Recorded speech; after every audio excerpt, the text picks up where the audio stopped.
O livro Pedras Vivas é uma tentativa de explicar sobre nosso crescimento espiritual à luz da experiência e dos escritos de Pedro.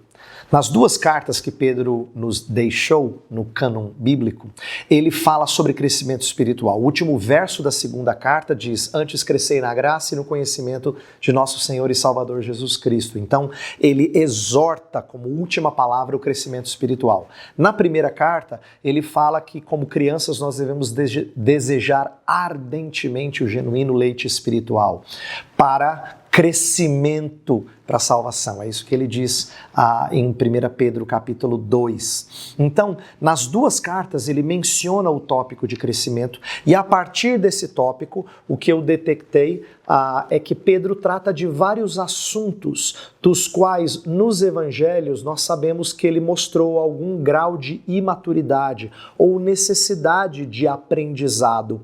Então, várias coisas Pedro trata nas cartas que nós sabemos que ele era, em alguma medida, infantil quando ele começa a sua trajetória com o Senhor Jesus Cristo. Portanto, esse livro não é um comentário sobre as cartas de Pedro, mas é uma tentativa de estimular você a crescer em várias áreas da vida cristã, junto com Pedro. Porque Pedro faz isso, ele escreve sobre áreas nas quais ele cresceu. Então, a dinâmica dos capítulos segue mais ou menos a seguinte ordem. Eu começo, depois de uma introdução, eu começo expondo um trecho dos evangelhos nos quais Pedro mostra algum grau de ignorância ou de imaturidade ou de fraqueza. E aí eu às vezes trabalho algum trecho no livro de Atos em que depois da ressurreição de Cristo ele já mostra uma diferente perspectiva de vida cristã.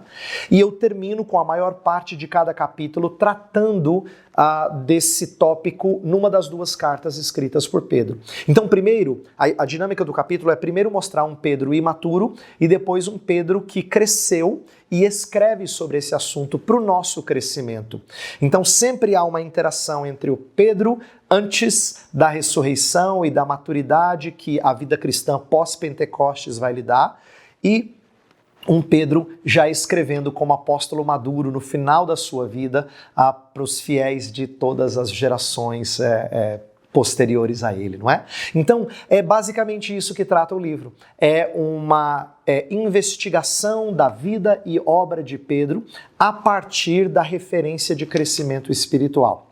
E eu sempre tento trazer aplicações bem práticas à luz desses textos de Pedro, porque ele trata de assuntos os mais diversos. A gente vai tratar sobre revelação no livro, vai tratar sobre igreja, sobre cidadania, sobre tentação, sobre perdão, sobre pastoreio, sobre a segurança em Cristo, sobre a esperança do porvir e vários outros tópicos. Todos esses tópicos a gente vê um Pedro que ainda está aprendendo com Cristo no começo da trajetória lá nos evangelhos e depois escreve riquezas para o nosso crescimento espiritual. Então a minha oração é que você leia com deleite e veja um Pedro que muitas vezes se parece conosco e mete os pés pelas mãos, não é? E mostra um certo grau de imaturidade, mas que ama Jesus e que vai ser trabalhado pelo próprio Cristo para ser um homem maduro e para guiar outros na caminhada cristã. Eu espero que o livro ajude a você nisso. Pedras Vivas é uma trajetória de edificação espiritual nas cartas de Pedro. Eu espero que ela ajude você e ela seja instrumento para o seu crescimento espiritual e você também conduza outros no crescimento na graça e no conhecimento de Cristo Jesus.